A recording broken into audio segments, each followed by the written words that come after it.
What's good with it? It's DJ Francis, aka Frank Logo. This is brought to y'all by Safe and Sound Visuals, you know what I'm saying? Low Visuals. And this is the Frank Show. So I'm just catching y'all up on everything. We've been doing movies, we're trying to sit here and do new music, put in new artists. We're trying to go out of town. You know, we've been messing with people from different states and everything, so that's been pretty cool. I got new equipment on the way. I got new music on the way. And then I got some dope ass movies on the way. I got like 3 or 4 movies on the way. We got a reality show on the way. I'll be looking forward to that. A whole lot of money is about to be made. A whole lot of money is getting made, but we're gonna make more money. And in order for us to accumulate what we really want to get, a lot of people have been asking me when are the new movie scenes gonna come out and everything. It takes time and it takes money. So let me get my bread right. You know, let me get my investors right, and I'm gonna fuck with y'all. So until then, y'all look forward to this new music, and y'all look out for my new mixtape, Flashy 2.5. You know what I'm saying? That's the second part of the Flashy trilogy, so you know, y'all be looking out for that. And just fuck with your boy. I got some dope shit on the way.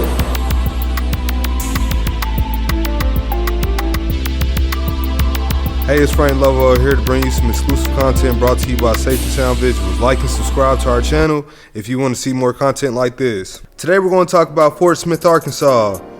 Usually when you hear Arkansas, you automatically assume people are talking about farmers and hillbillies. But once you see the gangs and drug use and multiple sources of income out here, you'll have a way different perspective. Fort Smith, Arkansas has the 3rd largest population in the whole state.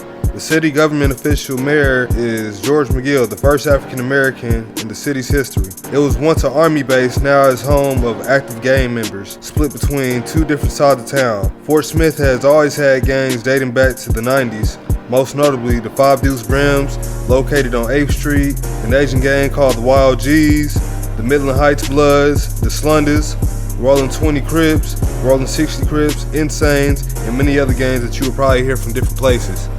The politics in Fort Smith is known to be a lot different than other states. You'll have one side screaming 50th block or 14K, while the opposite represents 14 block or 50th K. Both gangs consist of a number of gangs such as GDs, Crips, Bloods, and Hoovers. 50 block originates from an apartment complex in Fort Smith located on Johnson Street called LI Gardens.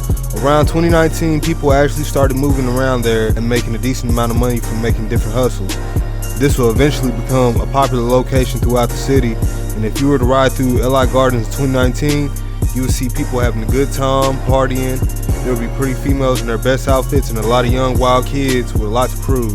After a while, it will become a dangerous area, and once the number of people would increase, all the way to the point where people are getting beat up outside, robbed, and eventually murdered. Once they start calling LI Gardens the jungle, they start calling themselves the Jungle Babies.